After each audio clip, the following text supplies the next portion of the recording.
Economy পড়ে যাবে, তেলের দাম বেড়ে যাবে, প্রেশিয়াস জিনিস পাবেন না, নিত্য প্রয়োজনীয় জিনিসের দাম বেড়ে যাবে। একটা ব্যাটল অনেক কিছু নষ্ট করে ফেলবে।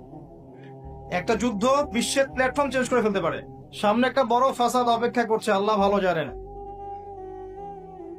একটা বড় মালহামা হবে পৃথিবীতে, মহাযুদ্ধ। এই যুদ্ধে পৃথিবীর অনেক মানুষ মারা যাবে, এমনটা হাদিসের মধ্যে এসেছে।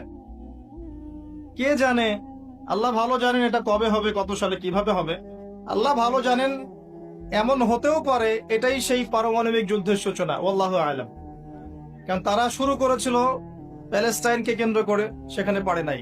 সিরিয়াকে কেন্দ্র করে চেষ্টা করেছে একটা মহাযুদ্ধ লাগানোর, পারে নাই।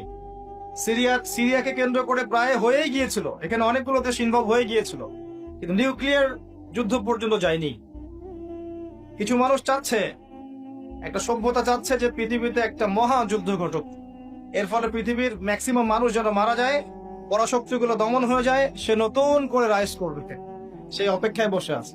প্রথম বিশ্বযুদ্ধের পরে একটা কান্ট্রি বিশ্বের রুলিং স্টেট হয়েছে, দ্বিতীয় বিশ্বযুদ্ধের পর আরেকটা কান্ট্রি বিশ্বের রুলিং স্টেট হয়েছে। এখন অন্য কোন রাষ্ট্রকে যদি পৃথিবীর শাসন রাষ্ট্র হিসেবে আত্মপ্রকাশ করতে হয়, তাহলে বিশ্বে আরেকটা বড় যুদ্ধের দরকার আছে।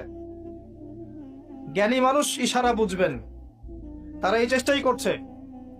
এভাবে বিশ্বের পরাশক্তিগুলোকে তারা লড়িয়ে দেওয়ার চেষ্টা করছে, এবং পিছন থেকে তারা দাবার গুটি চালছে, তারা সামনে আসবে না। এগুলো তারা বুঝবে যাদের দু চোখ আছে, খিদর আলাইহিস সালামের মতো।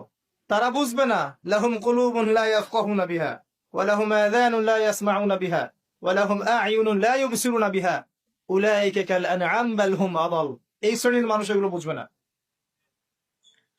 তো পৃথিবীর প্রতিটা ক্ষেত্রে ফাসাদ মানুষ সৃষ্টি করেছে, আর মানুষের জন্য এই পৃথিবীর ক্ষতি অপেক্ষা করছে, পরকালীন ক্ষতি অপেক্ষা করছে। মানুষ বুঝতে পারছে না যে এর ফলে কি হতে পারে। মেডিসিন বন্ধ হয়ে যেতে পারে, পরিবেশের মধ্যে অক্সিজেনের লেভেল কমে যাবে, ফ্রেশ বাতাস পাবে না মানুষ, ফ্রেশ খাবার পাবে না, ইকোনমি পড়ে যাবে, তেলের দাম বেড়ে যাবে, প্রেশিয়াস জিনিস পাবেন না, নিত্য প্রয়োজনীয় জিনিসের দাম বেড়ে যাবে। একটা ব্যাটল অনেক কিছু নষ্ট করে ফেলে। একটা যুদ্ধ বিশ্বের প্ল্যাটফর্ম চেঞ্জ করে ফেলতে পারে। আর যদি সেটা কোনো নিউক্লিয়ার যুদ্ধ হয়, তাহলে তো কথাই নাই, যেখানে বোম একটা পড়বে, শেষ, ম্যাসাকার। আর এখনকার নিউক্লিয়ার ওয়েপেন্স গুলো ওই জাপানের হিরোশিমা নাগাসাকির মতো নয়, এখনকার গুলো আরো অনেক শক্তিশালী।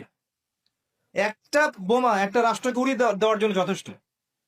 মানুষ কঙ্কাল ছাই হয়ে যাবে, কিচ্ছু করতে পারবে না। আর যেসব রাষ্ট্রের